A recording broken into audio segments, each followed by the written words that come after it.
రైతన్నలందరికీ నమస్కారం. సహజంగా మనం తీసుకోవాల్సిన ఆహారం కన్నా ఎక్కువ తీసుకున్నప్పుడు మనకు అజీర్తి ఏర్పడినట్లుగా రైతన్నలు తమ పక్క రైతు చెప్పాడనో లేకుంటే ఎక్కువ రసాయనిక ఎరువులు వేసినప్పుడు తమ పొలంలో ఎక్కువ దిగుబడి వస్తుందని చెప్పేసి అధిక రసాయనిక ఎరువులు వాడుతున్నారు. దీనివల్ల రైతన్నలు తమ పొలంలో ఎక్కువ ఎరువులు వేసినా మొక్కలు ఎంత కావాలనో అంత మాత్రమే తీసుకుంటాయి. ముఖ్యంగా మనకి భాస్వరం ఎరువులు రైతన్నలు అధిక మొత్తంలో వాడుతున్నారు. దీనివల్ల భాస్వరం ఎరువులు మొక్కలు 40% మాత్రమే ఉపయోగించుకుంటున్నాయి.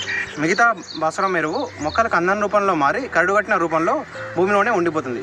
దీన్ని కరగదీసేందుకు భాస్వరం కరగదీయు బ్యాక్టీరియాని వాడుతూ భూమిలో అధిక మొత్తంలో ఉండే భాస్వరాన్ని మొక్కలకు ఉపయోగపడే విధంగా ఎలా చేయాలో ఈ వీడియోలో మనం పూర్తిగా తెలుసుకుందాం. దానికోసం మనం భాస్వరం కరగదీసే ఎరువుని కంపోస్ట్ ఎరువుతో కలపడం ద్వారా ఈ ప్రక్రియను మనం మొదలు పెడదాం. ముందుగా మనం 2 కిలోల భాస్వరం కరగదీసే ఎరువును తీసుకుంటూ దాన్ని 100 కిలోల బాగా మాగిన పశువుల ఎరువుకి కలుపుకోవాలి. దాన్ని ఇప్పుడు మనం చూద్దాం.